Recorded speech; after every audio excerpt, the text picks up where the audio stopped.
News.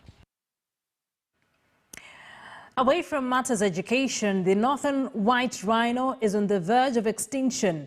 The last male northern white rhino, the famous Sudan, died in March 2018, and now there are only 2 surviving northern white rhinos in the world. Efforts to form an embryo from eggs harvested from these 2 rhinos have failed.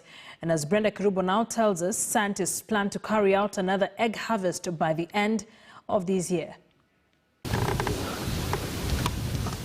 Najin and Fatu enjoy some horse pellets.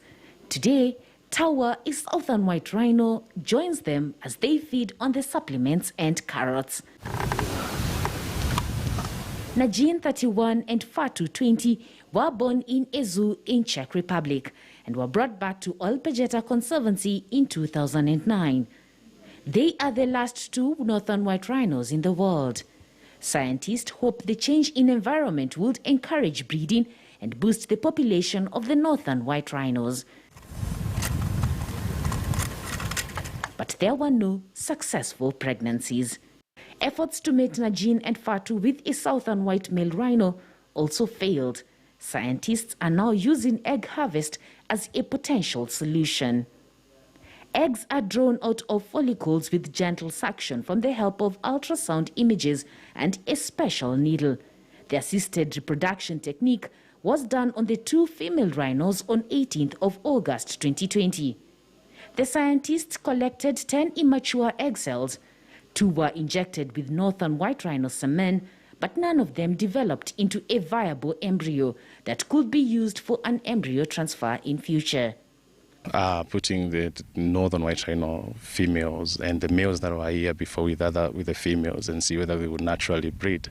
Unfortunately, that didn't happen. As confirmed now, Najin has a problem with the hind legs, so for her to carry a pregnancy to term is very demanding, and also Fatu has a uterus disorder that she can be able to conceive. So that's why we've completely gone to artificial reproductive techniques like the in vitro fertilization to try and save them, because all the natural remedies have failed.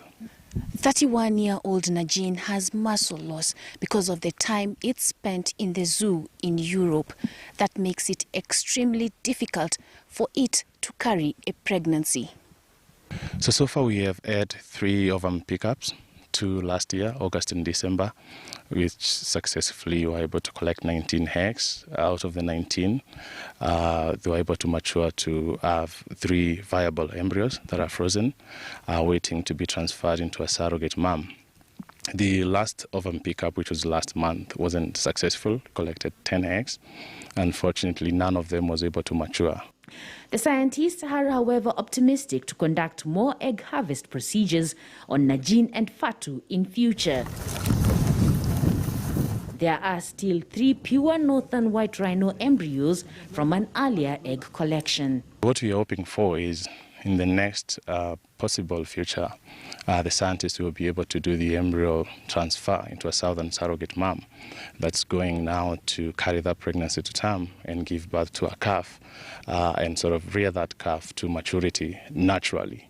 And that's where we have our fixed hope that that's going, at least you're going to see some baby northern white rhinos. Olpejeta Conservancy has 137 black rhinos, 35 southern white rhinos, and only 2 of the northern white rhinos. White rhinos have a wide, broad lip, perfect for grazing. The black rhino, on the other hand, feeds on leaves and shoots and has a pointed lip for grabbing plants and bushes. The white rhino has a longer front horn and a very small second horn. The black rhino's horns are similar in length. Central and East African countries such as Uganda, Sudan, and the Democratic Republic of Congo were once home to many northern white rhinos. However, a poaching crisis in the 1970s and 80s led to the reduction in their numbers. They are now considered extinct.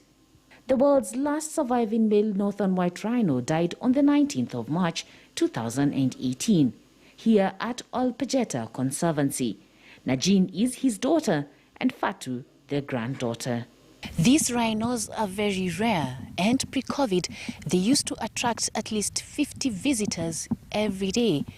But expectations are high that the restrictions are now being lowered and more visitors are expected to come. Brenda Kirubu, KTN News in